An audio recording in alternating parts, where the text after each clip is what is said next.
Listen. What do you hear? Nothing? Listen harder. If you turn down the noise of human society, you don't get silence. You begin to hear other sounds. You begin to hear the natural world. I'm filming this on the winter solstice, the shortest day of the year. Now, most of us are only vaguely aware of the solstices because we might see something pop up on our calendars or a mention of it on social media. The truth is, most of us live in technological bubbles that shelter us from the motions of the world, from the dawns and the dusks, from solstices and equinoxes, from weather and seasons. We're largely oblivious to the creation, except for when we go out and do it for recreational activities. But when you turn down all that noise, you begin to hear the sounds of and live by the rhythms of the creation. I don't say the natural world that surrounds us, because it doesn't surround us. We're in it. We're an integral component of it. Disengaging with human society doesn't bring emptiness. It engages us more authentically with the creation. The monastic orders aligned their lives with the rhythms of God's creation. The monastic life was very structured. You ate and slept and prayed and worked around the natural cycles of the hours and the days and the seasons.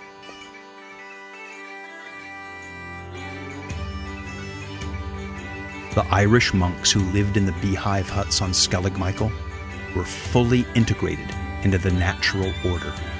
The tides and the storms, the puffins on the rocks around them, the Milky Way stretched over their heads. Monastic art, drawn even in the margins of the manuscripts of the Bibles that they copied, reflected the richness of the created order, animals and skies and trees and the earth.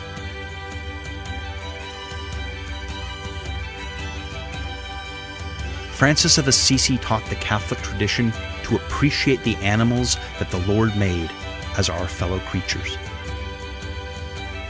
An anonymous Irish monk, copying his biblical manuscripts in an abbey in the 9th century, once penned a poem about his companion in the scriptorium, a cat named Pangur Ban.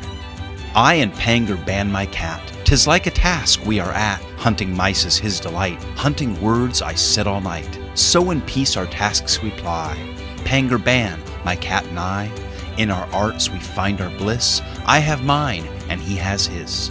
Practice every day has made Pangur perfect in his trade. I get wisdom day and night, turning darkness into light. Monastics became the best botanists. Maybe you remember in high school learning about how the first genetics experiments were done by Gregor Mendel with little pea pod plants. Well, Mendel was an Augustinian friar. Or Hildegard of Bingen, who meticulously cataloged herbs and their medicinal properties, a Benedictine abbess and doctor of the church. They became the best astronomers. Remember Copernicus, who meticulously charted the movement of the planets, a third-order Dominican friar. They became the best brewers, the best vintners, the best distillers. Their attention to the natural world leading them to experiment and perfect the processes of cultivation and fermentation and distillation.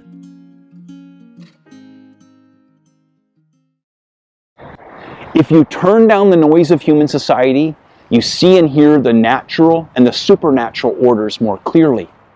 But that only draws you deeper in and higher up to the creator of it all.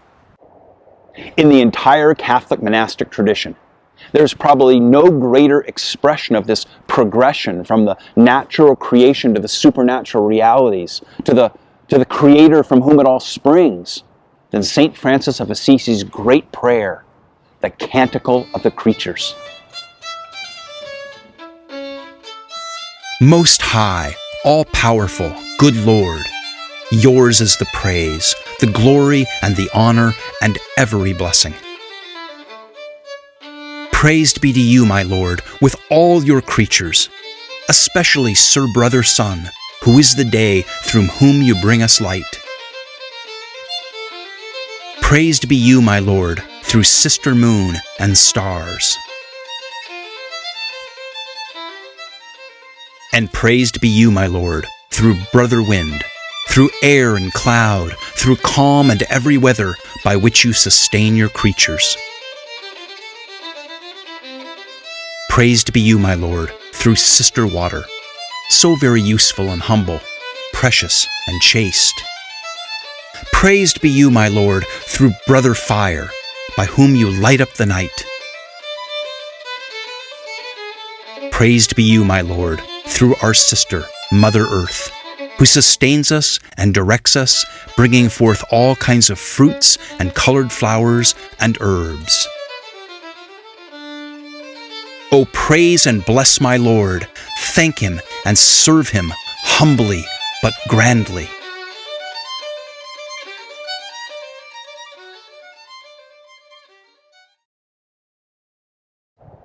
As modern or postmodern people, products of a materialistic and consumerist civilization and a church that has become increasingly secularized in critical ways, I think our disconnect from the spirit of Catholic monasticism is based on a fundamental misunderstanding.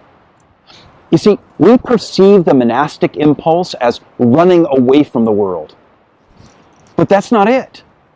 The monastic impulse is not to run away from the world, it's to walk toward God. And when you do, He gives you back the whole world in all its richness and fullness. Consider coming along for the truly radical, deeply relevant adventure that is historic Catholic Christianity. And please like, share, and subscribe to our channel so the adventure can grow.